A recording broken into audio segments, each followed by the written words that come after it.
Are you one of those people who suffer from electromagnetic hypersensitivity, fatigue, tiredness, stress, brain fog, aches, and pains? What if I told you that you can soak your way into serenity? Soak in Serenity, our new herbal bath formula, is known to soothe anxiety, relieve stress and fatigue in just one bath. Visit our store at blacksunrise.com/herbs-page. Remember to spell sunrise SONRISE. Welcome back to another segment of your Global Black News. And in today's segment, we take this from the Organized Crime and Corruption Reporting Project.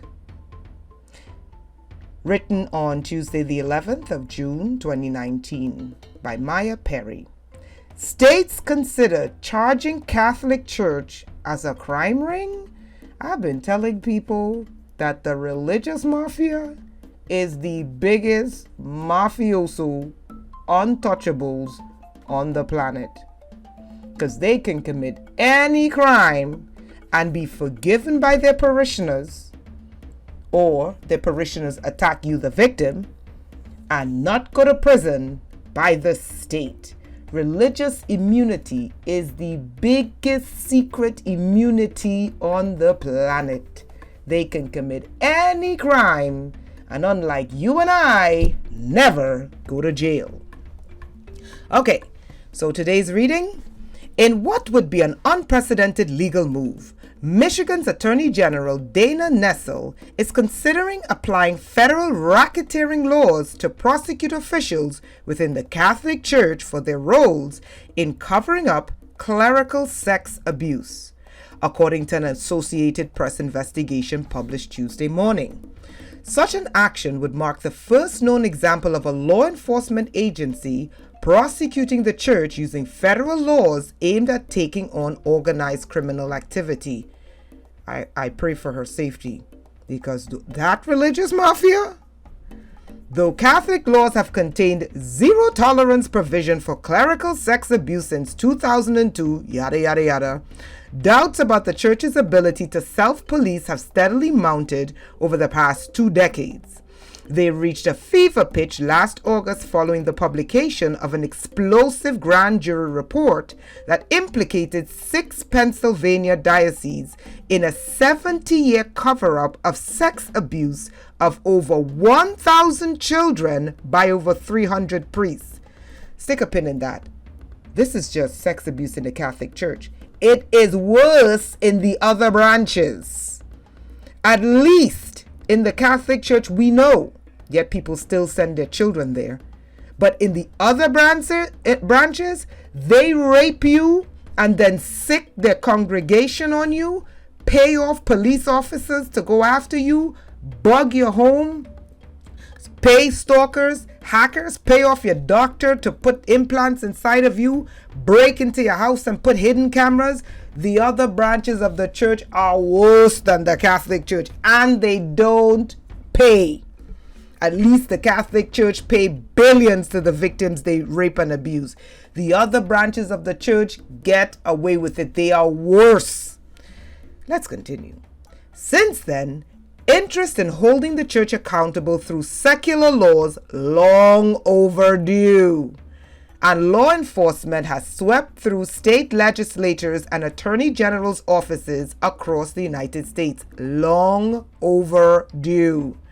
Several states, including Michigan, subpoenaed or seized via search warrants dozens of files pertaining to clerical sex abuse from archdioceses that passed this past fall, and I've been poring over them for several months now. Some of the things I've seen in these files make your blood boil, to be honest with you. Nessel told the AP, when you're investigating gangs or the mafia, we would call some of their conduct a criminal enterprise. I have been saying this religious mafia, On May 24th, Nestle's office charged and arrested 5 Michigan priests for sex abuse crimes using these documents and a new victim hotline.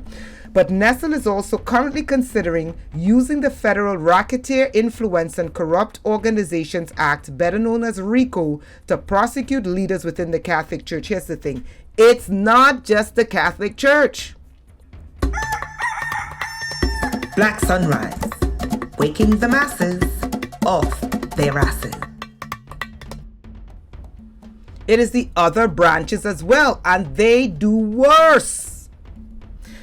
Okay, in the case of the Catholic Church's sex abuse scandal, RICO could be used to charge higher-ups in the organization, such as bishops who aided in or directed the cover-up of sex abuse, rather than solely the individual priests who committed it. In interviews with AP, the Attorney Generals of Iowa and Virginia also implied they would be ready to use RICO to prosecute church officials for their role in covering up. They need to go a step further. All churches don't pay taxes, okay? And don't pay taxes. There's separation of church and state, but because of faith-based initiatives, they're allowed to get federal funding. But here's a policy as an ex-abuse victim coming out of these death cults called religion.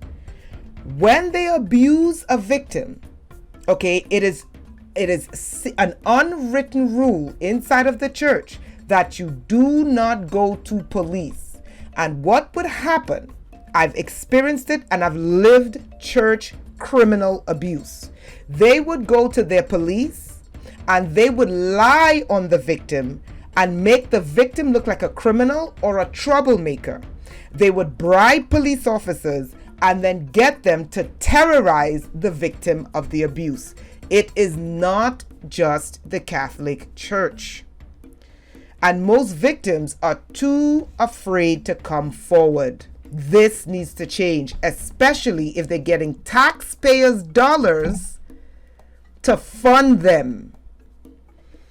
Then they claim separation of church and state, but get taxpayers' money to fund them. They need to be held under federal and state laws if they're getting taxpayers' dollars under 501c3s, and then they claim when they're in trouble, oh, separation of church and state. It doesn't work that way. If you're getting public funding, taxpayers' money, you should be held accountable to the state.